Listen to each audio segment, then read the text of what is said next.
nơi phát số đăng ký khám chữa bệnh.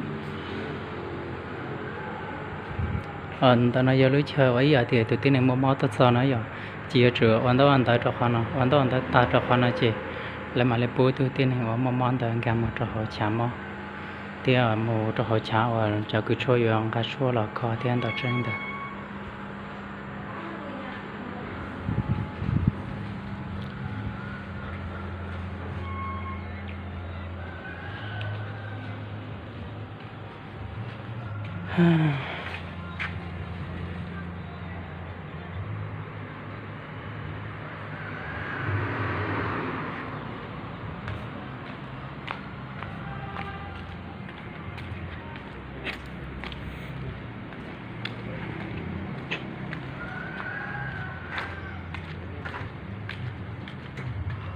Chỉ ở đây chỉ có sữa không nhỉ?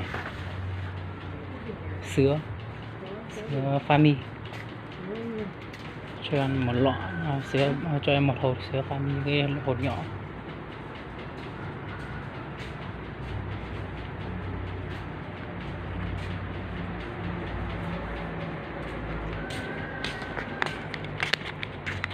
Bao nhiêu ạ?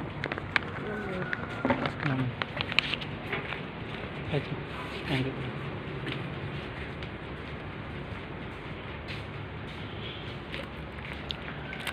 Ít tao họ đùa thì trái lá thế.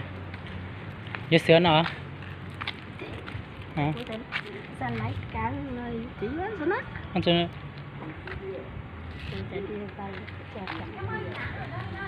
Dạ cái gì ai chị ạ?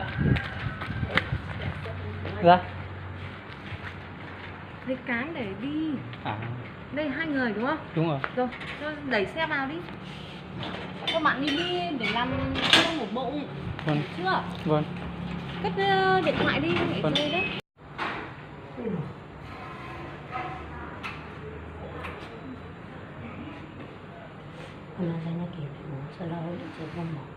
Chờ lo nè.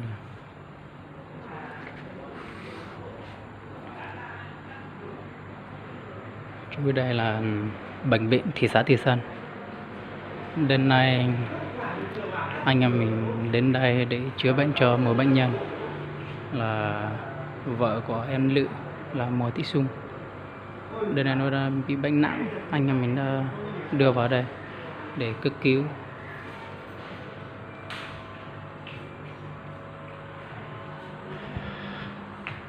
Cũng chả biết là tình sẽ thế nào sau đây.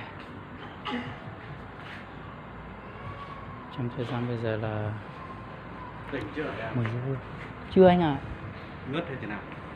Không phải là ngớp, cảm giác như là nó bị ruột thừa hay là bị thế nào đó, không chả biết được. Bởi vì anh em mình ngủ lúc đấy, anh em mình cũng ngủ nhưng mà cái kiểu như là nó trong đấy, nó trong phòng trọ đấy thì nó chỉ là một giường thôi, thì hai anh em mình ngủ trên giường, thì còn đứa em gái đấy nó nằm ở dưới giải chiếu ở trong cái hoa cây, nó nằm ở chỗ đấy.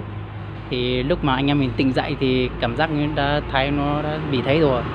Thì lúc đấy thì em bảo là gọi cấp cứu, nhưng mà tầm trùng nó bảo là chắc là nó kiểu như là em cũng không biết là thường là lúc ở quê cảm giác họ cứ hay thấy hay là thế nào đó, thì cảm giác như chồng nó không tin tưởng được.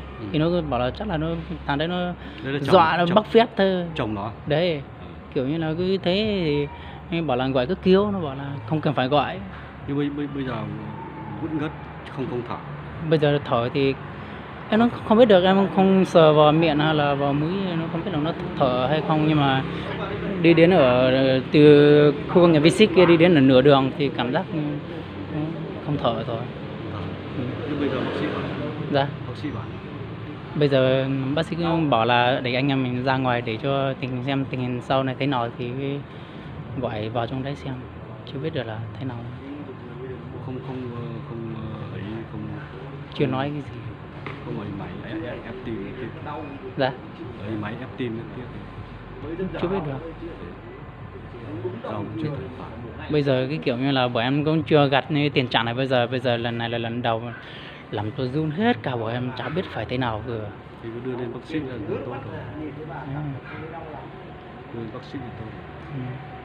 Lúc mà bọn em gọi kia thì không biết là xe cấp cứu đấy ở trên thành phố Xuân đây hay là thế nào, nó lao phết. lâu cái kiểu là nó vào đến đây nó còn đến cái chỗ công ty nhiều công ty quá, nó chỉ luôn là vào cái chỗ công ty Tái Sinh nhưng mà nó phải đi nhường đường cái nọ cái kia nữa thì đạp đường thấy nó lâu. Lúc bởi em đi đến là nửa đường kia thì cảm giác nó không thở rồi. Bây giờ chả biết là thế nào. Bây giờ gọi lên quê không gọi được nữa. Quê tức là Quê để bên anh ạ. Điện Biên. Vâng. Thế về đây làm à? Điện Biên. Đúng ạ.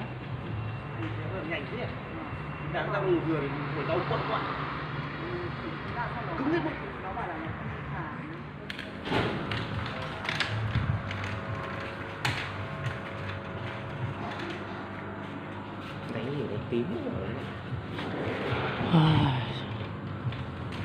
Xin các anh giúp đỡ hữu xem. Bây giờ không chả biết là thế nào nữa rồi. Lúc đấy em bỏ gọi các kiểu chúng nó cứ là nhằm thế, bây giờ muộn rồi.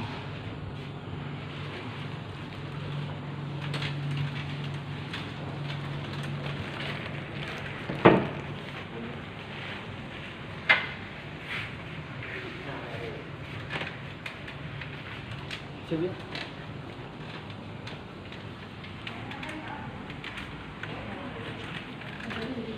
Bọn anh có thể vào được trong anh. Ừ.